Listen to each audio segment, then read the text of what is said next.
So, let's start with a bit about you. Yes. You are, of course, the whole reason we're having this conversation. Oh, thank you. So, who is Jess Black? That is, whoa, that's a deep question, which I shall try to answer as concisely as possible. Jess Black is me. I'm a student at the University of Cambridge in the loosest possible sense of student. I am spending most of my life reading and writing, and I have recently written or become a conduit for a story called Queer Happenings, which is a bit of everything, I suppose. I shan't do a whole blurb about it. But yes, so I would say if I was to choose three words to define myself, it would be writer and reader and then writer again. I see. I see what you did there. Yeah. So what do you study at the university? I study history, and especially medieval history and stuff. Um, and when I'm not doing that, I spend most of my time studying various fictional worlds. But I'm thinking I'm going to start a dissertation, potentially, this is hot off the press, on medieval supernaturalism, which, as you know, having known about queer happenings, is slightly linked to that. So, Absolutely. I can see how all of the research you must have done for queer happenings, or just I suppose your stored knowledge will be yes, vital yes, for that. of the paranormal. Yeah. I guess let's go straight into the paranormal. Why paranormal activity? Yes. So, in terms of queer happenings, I suppose a brief summary is that it's about Ramon, who's a paranormal investigator who is gets on a small case and then transpires into working out what the origins of life on Earth are, without giving too much away. Um, but why was I focused on the paranormal? Well, I've always been interested in it, in terms of fiction stuff. I don't really know if I believe in ghosts, but I would like to believe in ghosts. I think there's probably a subtle difference there. I think it's because I think life would be more interesting if ghosts and stuff were real. And I watch a lot of TV, and so maybe I watch too much TV, and it's infected my worldview. Um, but yeah, why did I write a book about? Well, I write all the time, really, and I think it was just before the third lockdown started, and I just got a rather ominous knocking at my front door, but I'll ignore it. Hope it wasn't a ghost. Well, I became more and more interested in paranormal stuff. I think, to be honest, probably because I was watching the X Files. Um, and I thought it would be interesting to set up my own paranormal investigation agency because, that's like if I ever met someone who met up a paranormal investigation agency, I'd be like, you are the kind of person I want to hang out with. So I thought it would be, Absolutely. an aesthetic that I wanted to cultivate. And also maybe I would find out the ghosts really did exist. And so I was going to set up that instead of saying Cambridge, I was going to put like pamphlets all over the place. Someone else get it. I was going to put like pamphlets all over the place being like, if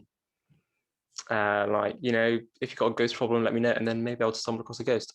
But having floated the idea with various people, including my mother, it transpired that being a paranormalist was not a sustainable career. And so I thought, well, I'll just write a novel about it, and that's what I did. And it grew from well, because I wrote a few stories around queer happenings with Ramon, the protagonist.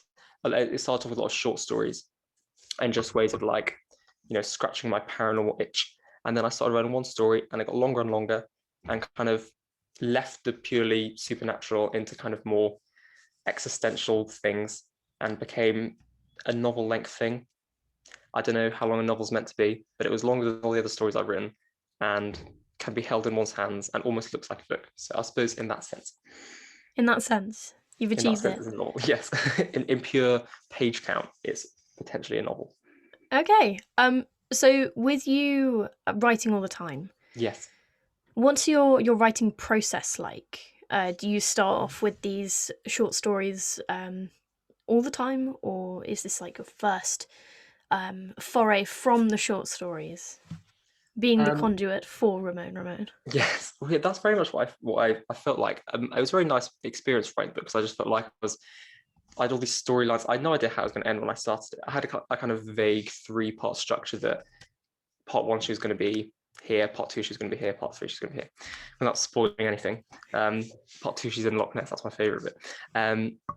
But in terms of how I wrote it, yeah, as I say, I've been like writing various things all my life, and oftentimes it's short stories because whilst I often have big ideas, I do not always have big enough commitment to turn them into novel-length things. I remember when I was very young, I used to have, I'm sure everyone does this, that I planned out like a whole series of books in my head. There would be like 10 page, I mean, not 10 page, 10 like book series that would be like overarching stories, probably in my Harry Potter reading phase.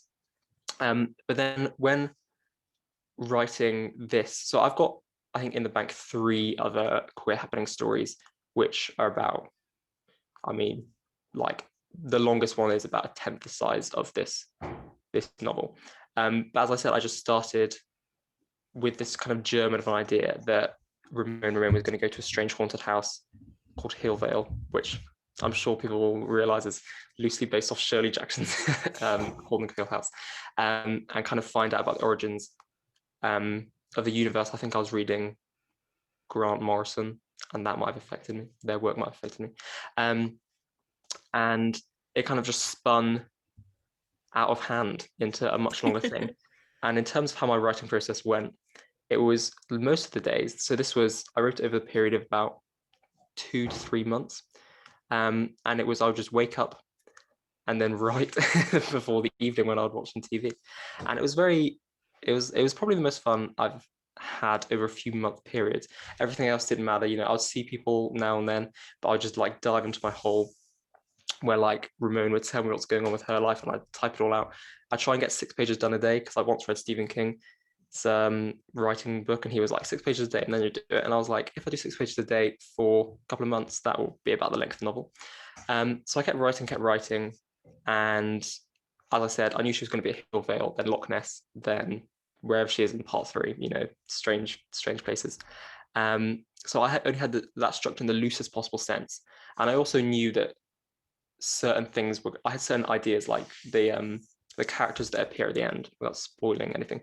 I kind of knew what they would look like from early on, but equally other characters, like in the middle when she goes to Loch Ness and she meets Kiel Starburst. I had no idea she was going to appear. I just wrote her in as a camping neighbor, and then she became like a major character, and now I want to write more about her. So Absolutely. I, for one, fell in love with Giel Starburst. oh, I'm so glad. I was briefly worried because when I wrote it, I obviously didn't say names out loud, and I first was saying to a friend, "Oh, I've got this character called Kiel Starburst," and they were like, "That sounds like Keir Starmer," and I was like, "Oh no, people are going to think it's a politician." Well, thankfully, that correlation did not cross my mind. I'm glad.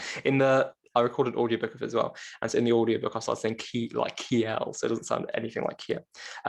But yeah, in terms of, so how would I say my writing process? I would love to say that I've got like some like magical way of writing, but it was just a bit of luck that I managed to carry on writing and things carried on falling into place. I think it's because I think every now and then, when people write a lot, I feel like I just stumbled across a story which just kind of worked, and I was lucky.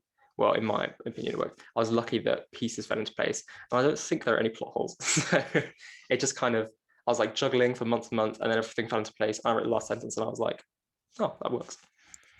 I think it might have been Elizabeth Gilbert, if I remember correctly, who has a theory about stories having a sort of consciousness, Oh, and I love they're that. just sort of looking for an author to write them down. And Oh, I subscribe to that fully. yeah, I really feel that. I don't know if I could tell you where it was from though, but I really like the idea and certainly see it with your foreword author's note. Mhm. I really enjoyed that. Was this writing process over the pandemic or before the pandemic? It was in lockdown 3, so quite recently. I wrote actually, when I don't think, because in the first 2 lockdowns, it was less writing, more. Well, I did kind of like nonfiction, like articles and stuff for other blogs. But then when I got to lockdown 3, writing was always my passion. I was like, Jess, why haven't you been writing this whole time? And I obviously had this idea about queer happenings. So it was over lockdown 3, yeah. And I suppose the lockdown did. I mean, I definitely wouldn't have had the time to just devote like, because I say like I threw everything else out the window to write it, but like I didn't have that much going on to throw out, to be honest, Yeah, because of the lockdown. I suppose that Um, helps. yeah, and I do Keeps you wonder how, focused. yeah, it very much kept me on the novel. And I'm not sure how much the pandemic itself influenced my the story, because I remember thinking when the pandemic started, I was like, oh, I wonder if movies and books and stuff will be set in the pandemic. But Queer Happenings is very much, no mention of pandemic. Um, but maybe that's just because I was sick of it. I wanted to write my way out of it. But Absolutely. I Fiction is really, escapism. yes, that is another thing. I very much think writing it was certainly like an act of escapism, and that was probably what made it very enjoyable. Because I was like, I think the world of Queer Happenings is very much one which I kind of wrote it for myself. I never planned to publish it, and because it was like a world that I would enjoy to inhabit. And I see a lot of myself in Ramon, but I think she's a very separate woman from me as well. Um, so I think in that sense, it was escapist as well. And hopefully, I hope if people read it, they can also get a bit of escapism. Absolutely. Moving back to Kiel Starburst, Yeah. I noticed that a lot of your characters were really unique and really lovable. Kiel Starburst for one, but also the three herbs. Yeah. How did you come up with creating these fantastic characters? Well, that's I'm so honoured that you would say fantastic. Um, but yes, in terms of I've always found character. I think I'm sure most people agree with this. The character is like the essence of all story, and I often find that a story can have no plot, but if it's the best character in the world and most engaging character in the world, then that will carry the story. Um, so obviously Ramon was the central character, and Ramon's probably the character who I have the most love for. And I just kind of thought it'd be her going through the story and like maybe bumping into some fun characters. But then like these other characters, as you say, the three herbs and Kiel and also Priscilla kind of emerged as main characters in there. And as I like wrote the last few chapters, I was like, this is just as much Priscilla's story and the herb story as is Ramon's. But in terms of where they come from, I have no idea. I remember when I was writing the herbs, who, for context, three bodyguards who both have the same name of Herb and are like surrealist and strange, and who knows where they came from. I remember Brilliant when I was writing that, characters. I'm so glad you think so. Because when I was writing them, I was like, this is gonna lose my audience. I was like, up to this point, it's just been like haunted house, and now I'm introducing like crazy characters. I remember writing them, I was like, I really want to know what their deal was, like where do they come from? And I kept trying to like write the story in the direction that maybe I would kind of unearth some clue, because I think all characters are there fully formed and the writer just has to work out what's going on with them.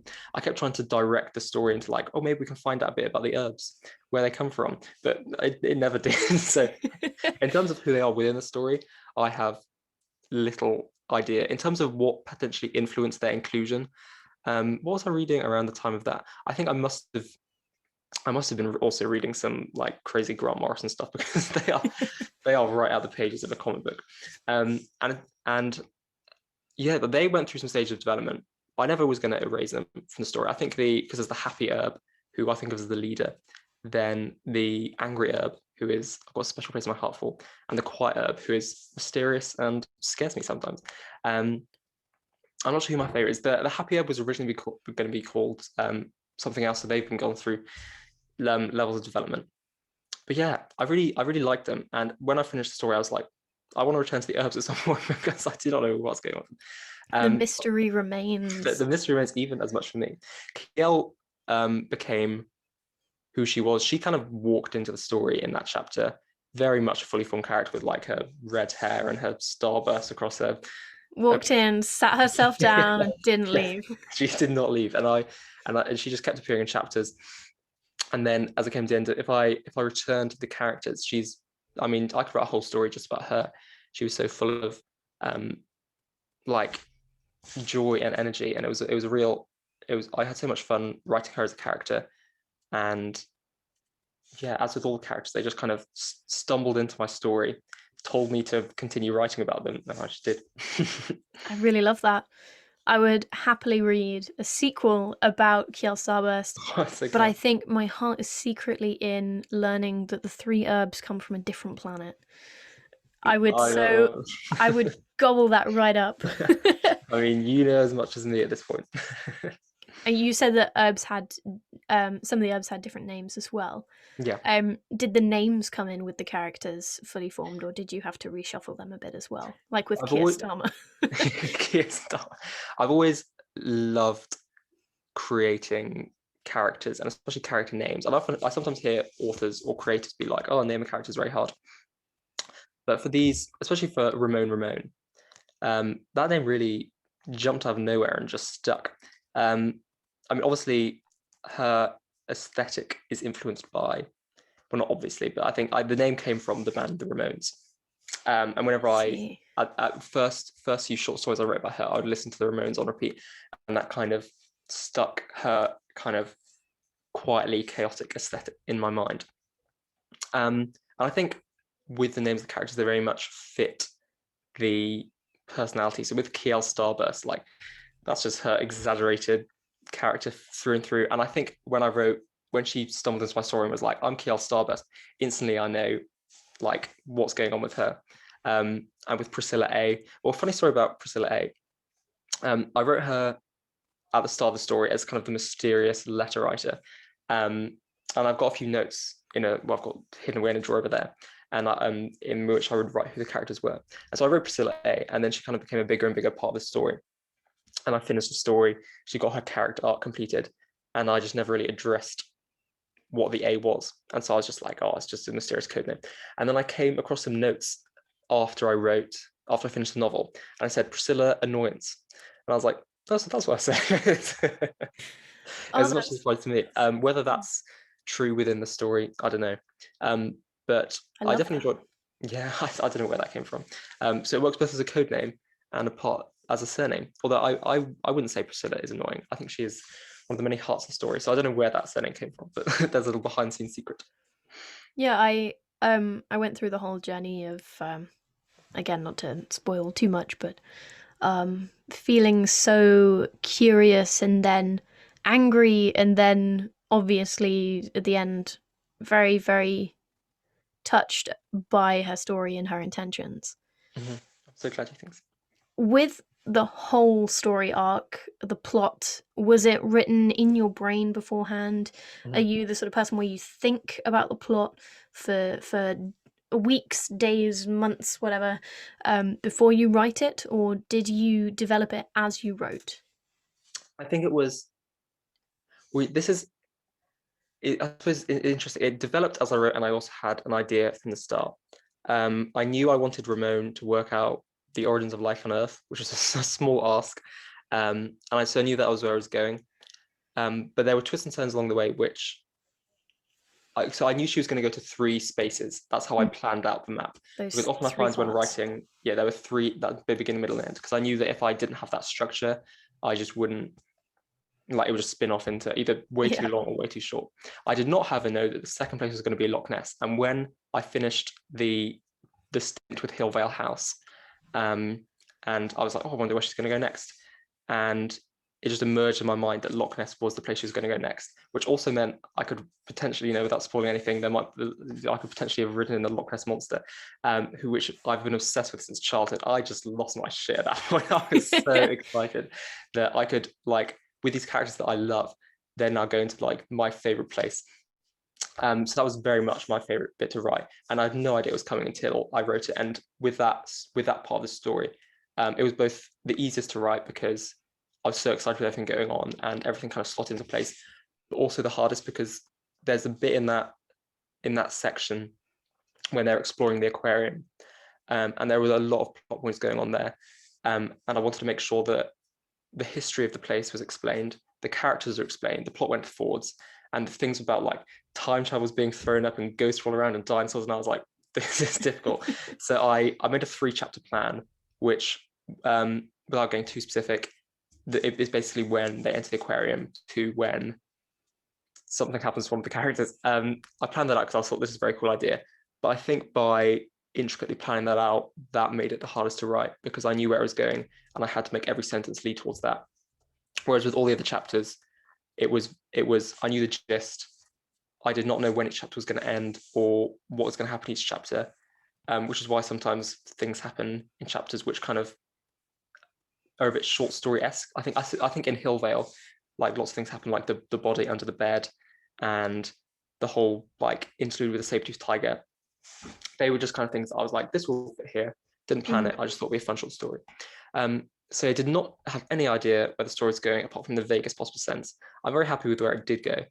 And I just, I guess, pure luck that everything slotted into place, especially with the inclusion of Loch Ness. So, so yeah. I loved the inclusion of dinosaurs. I'm so glad. At that point, I was just like self-indulgent, you know. Yeah. I mean, write about what you know and what you love. Yeah, exactly. The Whether I, passion's there. yeah, exactly. You talk about really big questions. Mhm. Perhaps the biggest question in all of humanity. Yes. Who made us? And why did you make us? And why are we in such a mess right now? Mhm. How did you even go about trying to answer those questions yourself? Was it Yeah. a dream? Were you high one evening and the answer came to you in a shroud of cloudy smoke? Mhm. How did this all come to be? Yeah. I suppose I preface all this by saying I'm fully aware that I'm very young and don't want to make any claims about the answers to the universe, but also the answers which emerged, I was quite happy with. Actually, the whole premise of what the answer to the origins of the universe were came from this is so this is not going to endear me to any wannabe readers. It came from like an early 20th century occult book by Charles Fort, which I bought. um, I could grab actually some bookshelf. Give me 1 second.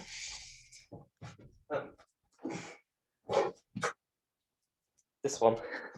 Oh, I that have to is know. enormous. Yeah, I know. I think I heard Neil Gaiman talk about it once. So Charles Fort, some strange, no credence to his theories. But when I was struggling to write short stories, I would just open up a page, pick a sentence. The sentences of this are batshit crazy. They talk about things like fish falling from the sky and like mysterious supernatural occurrences that he was trying to rationalize. That is fascinating. I highly recommend you pick it up just for the chaos. And I opened on one page, and the sentence that picked out itself to me, which emerged to me, was there is only one crime in the local sense, and that is not to turn blue if the gods are blue. But in the universal sense, the one crime is not to turn the gods themselves green if you are green. And I read that and I was like, cool, this could be a novel. So from the very first idea, I've always been like really interested in the idea of religion and gods and how they relate to us, whether gods are created in our image or whether we're creating God's image. And when reading that, I was like, color comes into that too. So I knew the idea of gods and color were going to be central to the story from the first. Originally, the story was called Queer Happenings: Blue, but I cut the blue bit because that makes it seem too much like part of a series, which it may well be, but who knows. um, so I knew these ideas were going to be central, and it just kind of emerged to me that color was a very good way of understanding the universe and the world. And obviously, the philosophy that kind of influences the writing of the story is very much like without sounding too like, well, I know about philosophy when I don't really, like what I understand existentialism to be, that kind of influenced it a lot with one creates one's own meaning. So these all ideas were bouncing around in my head, kind of applying to my personal life as well as just how I thought the story was going to go. And so when I set out to address what the origins of the universe were, which was very much like my aim from the start, it didn't seem too daunting to me, just because I was like, if I just commit to what I understand the universe to be, what my understanding of gods and religion are, and then that is something that I can write about truthfully. And it's not written in any way to be like a literal account of the origins of the universe. It's more of a kind of how we live life and how that applies to what's come before and what's going to come after. So since it kind of resonated with me personally, I found it a bit more easy to write about, and I had those themes of color and things going on, but very much it was the answers that I provided were driven by the characters. So things that had happened in the character's life and my own life kind of affected what the answers Mm. that came at the end were. So since it was more of a personal journey than this is what life comes from journey, that kind of made it a bit easier to deal with. Yeah. Do you mind if I quote a couple of lines. No, of course. Just particularly the color elements really stuck out to me. Mhm, And after you reading out that small section about turning blue and green, mhm, etc., um, the color blue, the color of life from which all stems, comes from the owners, variously known as the first ones, the blue owners, the farmers, and by some as God. Blue is the color of life, and the color of life is within everyone. Blue's my favorite color. How did you know? I'm so glad. Only the best people have blue as their favorite color. Yeah. Um, I think those moments of sort of abstract writing Mhm, stood out to me the most. Second to, I think, your characters. Your characters have stuck with me in my brain. I'm sort of still thinking about them, but I think second to those, the imagery of the first ones and the color and the creation of the universe, mhm, whilst being such, I suppose, um, optimistic passages, really remained. um, and not to, I suppose, warble on about mhm. them. Um, how did you go about making such prose? You write the end, or I think the ending of Phyllis's book. Mhm. Did you channel your inner what's his name again? Charles Fort. Yeah, did you channel your inner Charles Fort as you wrote these? I think, well, first of all, thank you very much for saying such kind things about that prose. Um, Writing those passages was some of my favorite bits to write because a lot of the time when I write like short snippets, shorter than even short stories, it's just kind of random like ravings in my mind that makes sense to me and kind of apply to the world, but would not fit in a short story. So, I mean, it's a novel. So when I found a place in this novel to put a shorter story, the works of Phyllis Fairweather, on which this whole story runs, that was that really appealed to me as a way of fitting kind of my love of surreal abstract writing into a kind of more coherent narrative and makes what was essentially just a ghost story have a few more deeper meanings to it. Because I suppose all these the writings can be taken just on the surface level as just kind of poetry, or you can kind of engage with them on a deeper level as kind of ways of understanding um, life and the direction it's taking. So those are really fun and also very difficult to write. The very first passage, which opens the novel, which talks about the answers to the meaning of life being blue, the color blue, that that's the very first thing I wrote, and I think writing that set the tone for everything else. But the two other kind of abstract passages, the one that prefaces part two and the one that prefaces part three, they were very hard to write because I kind of had constructed this whole color-based existential philosophy in my mind, which I had to stick true to. But luckily, it all came together, and I just had to draw on my love of colors and the color blue. So that very much is another one of the things that fit together neatly. But I'm glad that you picked out those kind of more abstract pieces from the books of Phyllis Fairweather because it was very enjoyable to write. And I think since I kind of had a grasp of what I was writing about, but then again, I could not write like I had to keep it short and sweet, so I didn't go into two. The very beginning passage was originally a bit longer and had a few more kind of nuances about like the color blue being the meaning of life. But I was like, just keep it simple, Jess. You don't need to read Yeah, it at chapter one. that's really marvelous. I always feel a sense of, I guess, when considering writing a novel Mm-hmm, and you think about the work that you have to put in, I always feel a bit overwhelmed at the fact that you do have to create this universe. mm-hmm, And it could be the same universe that we live in, and you don't have to do as much work, but there is still an immense amount of work.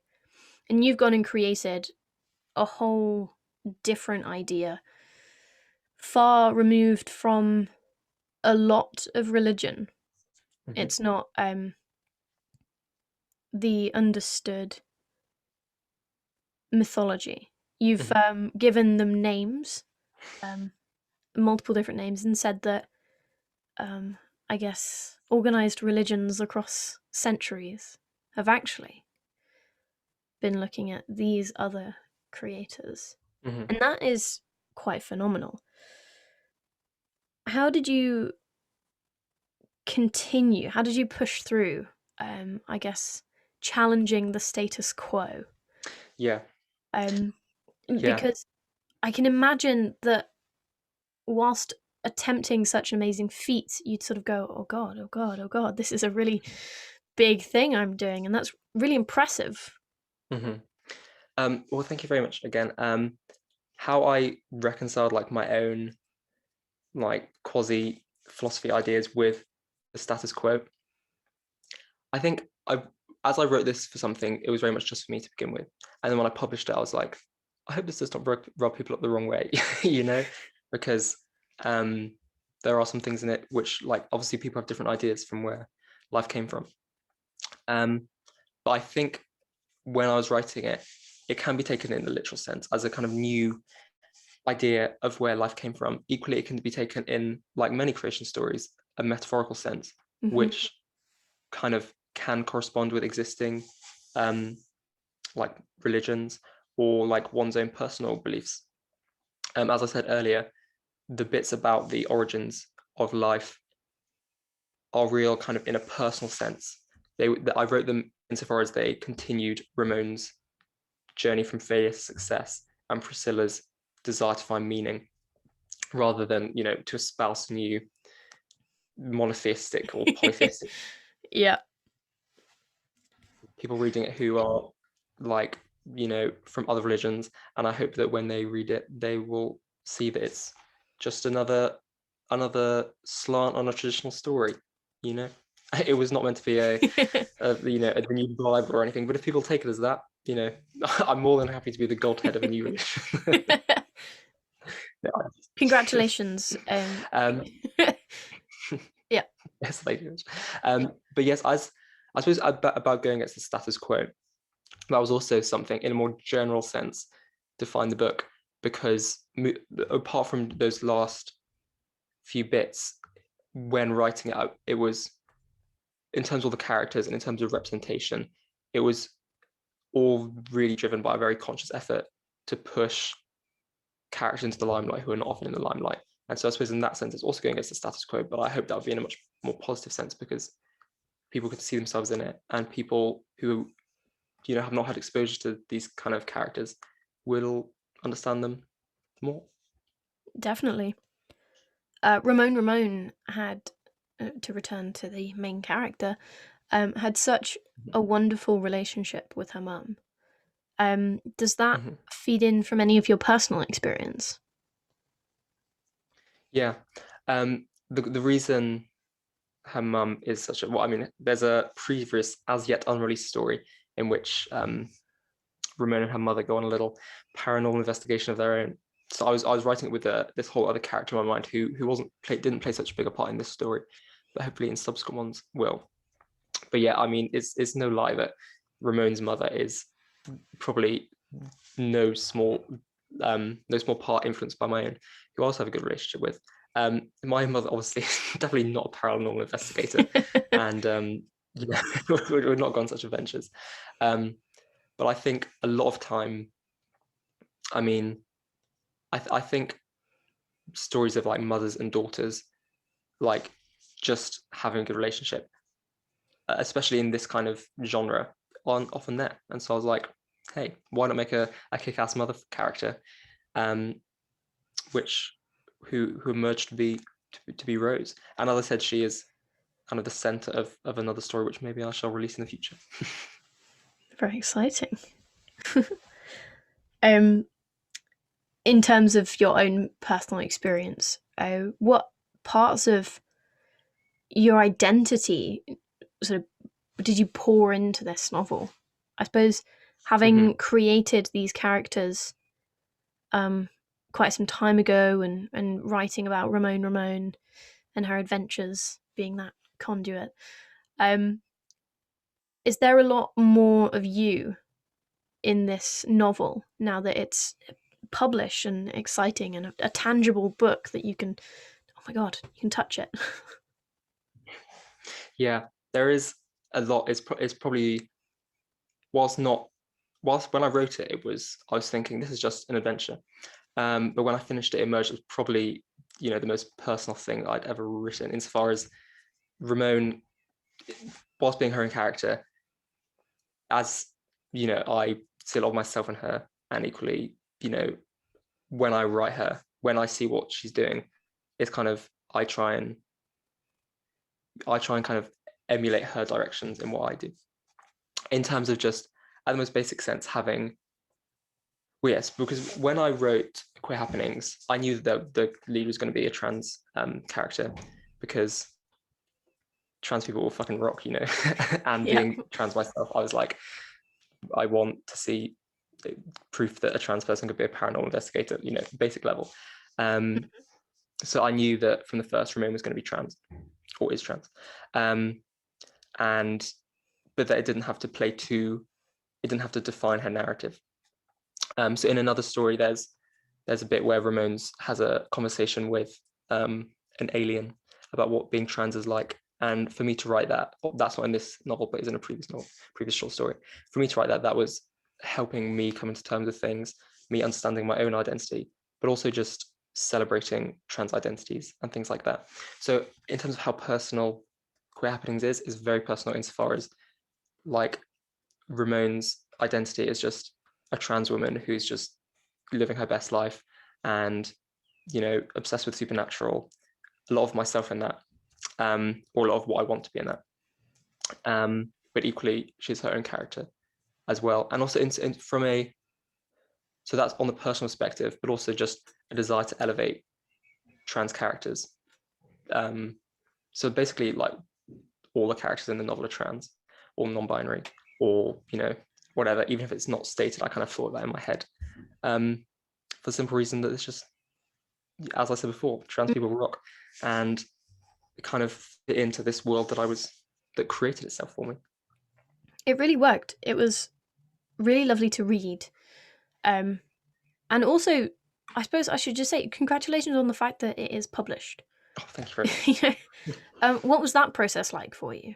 Yes, the publishing. Well, I should probably self-publish, but that process was a twisting one, because when I first wrote it, towards the latter period of writing it and checking through it and stuff, I was like, well, maybe I should try and get it published. So I sent off to a few agents and publishers, being like, here's this cool new book I wrote, and agents and stuff, which was fun and interesting and kind of exciting to kind of get a taste of the publishing world. But, one's first novel is never going to get published, just by pure probability, especially due to the fact that there were not a few typos in it that I just hadn't checked. And so that was fine. So I wasn't planning to get it published. So I finished it and kind of went on to other things. But the characters just kind of stuck with me, and I thought about them all the time. And I was like, damn, I really just want to hold the book in my hand so I can just read it, from a purely selfish perspective. Because since I wrote it kind of for myself, not knowing it was going to be published, I just wanted to, I just wanted to be able to read a story about, like, a kick-ass trans woman, saving the world. So I was speaking to my friends Evan and Matthew, and they were just like, what do you got to lose? Just self-publish it. So I did. Basically, like, a very intense day of, like, making sure the word things were lined up. And obviously, I mean, as you've read it, the formatting is not perfect. There are some pages when it's just 3 sentences to a page. I tell people that's to do with the chaotic nature of the novel. It's also to do with the fact that works. Yeah, it's just quite hard to self-publish as a one-woman team.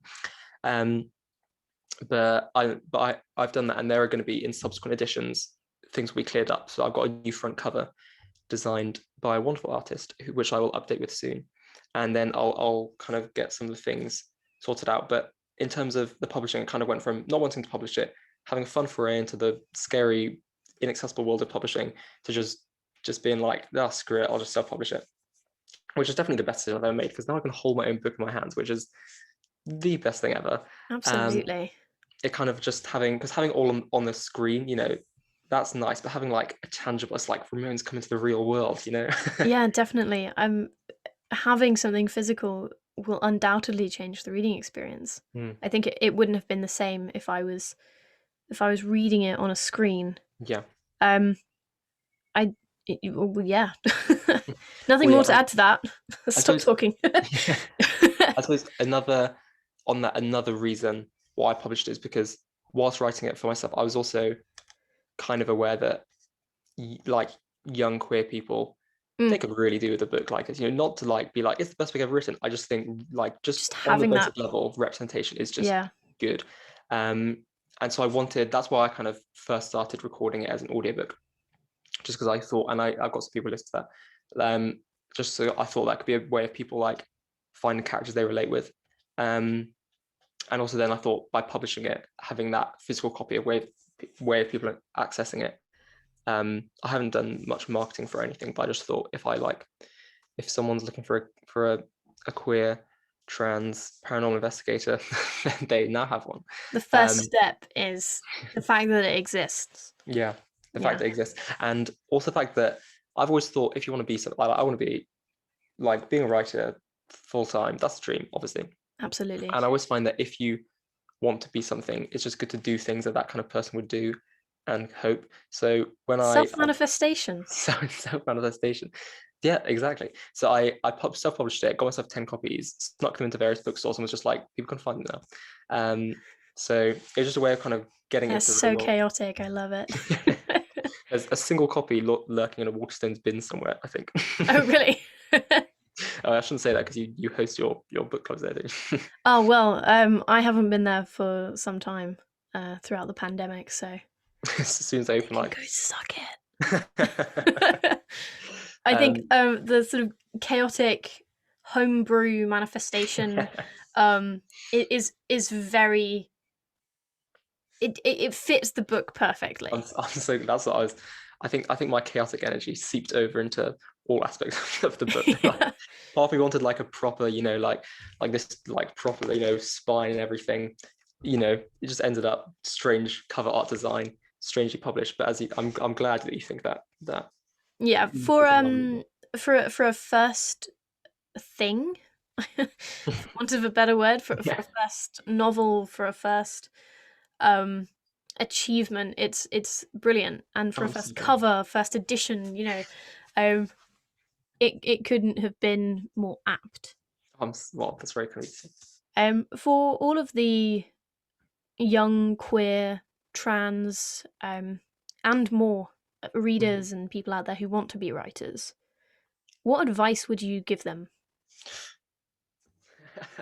Am I in a place for giving advice? I shall take on that mantle. I think writing, from my perspective, was the most useful thing in coming to terms with an identity, my identity, which just didn't really fit. Like it was too big to fit in my head, so I put it on paper. So from a purely cathartic point, and the fact that queer and trans people have so different alternative experiences, which puts them Hmm. in such a good perspective, good position, um, to write such interesting things which go against the status quo, which kind of explore different ways of writing and different characters. I think queer and trans and more, just by dint of having those experiences, you're in such a great position to write. And also writing can be a very freeing and cathartic and helpful and therapeutic and joyous process, especially that there's a lot of conversation about how there's not a lot of representation, and a lot of people are pushing for more representation in TV shows. But at the end of the day, we've got to make our own representation because a lot of the kind of people running media aren't necessarily queer or trans. So as Yeah. queer and trans people ourselves, we've got to be the change. So if you're queer, or trans or whatever, and you want to be a writer, you just put pen to paper or cursor to Word document, and your experiences will make the most beautiful art imaginable. I do think that I should tell you, after finishing the book, I was inspired. Oh, thanks. I thought, wow, this is a really fantastic achievement. Just to have, I think I was mostly just impressed with the fact that you managed to finish something. I'm one of those people who really struggle Mhm. to with my various projects, I Mhm, don't finish them. I struggle to see an end to this. mhm. So I think it was 2 years ago. I had one of the most ridiculous experiences of my life. It was just a day that could be turned into a whole comedy film. Um, they say that comedy is tragedy plus time, and everything that could have gone wrong on that day Oh did no. go wrong. Oh, and when I say everything, it's not an exaggeration. Oh no. Genuinely every single thing. And I thought, oh my god, I'm sitting on comedy gold. I need to write this down just so that I never forget it. And last night I told myself, why have I not finished this? I started it so long ago. I just need to continue. And I sat down, I think at midnight. I was just inspired. I couldn't sleep, and I thought, well, I might as well do something productive. And I wrote another 10 pages of Oh, this short story, and I didn't finish it, but I am 10 pages closer to finishing it, and I that's so genuinely think I exciting. have you to thank for that. Oh, well, Rag, I'm so glad. I cannot wait to read the finished piece. We can do a If little I meeting ever trade on manage it, it. I'm already very excited to find out how wrong that day could have gone. just you wait. We can set up Every a little single bookstore. thing. That is very exciting. Well, I'm so glad that you've um, done some writing, because literally writing is just the best thing in the world. Whatever it is, like even if you're writing some crazy thing about like ghost dinosaurs in the Loch Ness, or if a day goes wrong, you want to write about it. Literally, I've not found one activity which can top the sheer like extra dimensionalness of writing. Absolutely. And um, after not being able to sleep and writing for an hour, that was all it was, an hour at midnight, and then going to bed, I slept really well. I just got some of the noise out of my head and put it on, put it in ink. Writing cures all. It really does. It does. Um, yeah, thank you. No worries.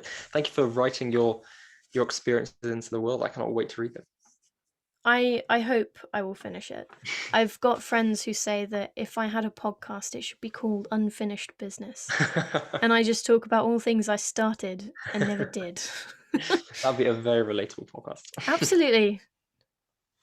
Maybe again, you've inspired me that I should do Yeah, please do. I would listen to every episode. it. And this might be the first thing that I've ever seen through. Yes, ironically, for an unfinished business. Ironically, the first thing I do, my first episode of Unfinished Business, I spoke to someone who did a thing Yes, and now you're doing things as well. and Look she at us. finished it. This queer productivity is what we aspire for. Yes. Queer people joining together and getting Yeah, us all to finish we'll things. just get shit done. Yes. So, no matter how old or young we are, we have finished things, and that gives us plenty of experience. So that is pretty much every topic that I've thought about that I wanted to talk to you about. Do you have anything that you wanted to share about your novel? Feels good to say. Feel good to hear.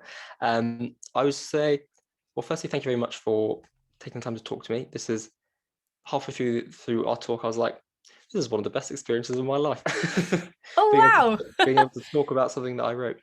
Because I always That's watch wonderful. interviews with authors, and I feel like that. So thank you very much for that. And I would also say, if you are looking for a story about a kick-ass trans paranormal investigator and the color blue and the Loch Ness monster, then Queer Happenings is for you. And if you want a signed copy, just get in contact with me somehow. I'll get that arranged. And also, if there are any, which I assume there probably will be, queer or trans people watching, then you fucking rock. Yes, to everyone out there, you fucking rock. Where can people find you? Do a little self plug. Oh, yes, of course, my self-plug. People can find me. My home address is no, of course not. People can find me on Twitter at Jess Black. If you want to see me talk about Star Trek and Star Wars, that's the place to find me. Quality If content. that's my number one. You can email me. I always get my email, so I'll bring it up now. I'm always down to meet new people. So jgmblack1963@gmail.com. Hit me up. Let's hang out. Those are the two main places. And if you just see me walking the streets of Cambridge, come say hi because I'd love to talk. Absolutely. Thank you so much. And now I will let you go on with your day, and we can both remember this experience as something truly heartwarming. That's a joyous one. Thank you very much for talking to me. Thank you so much. Thank you.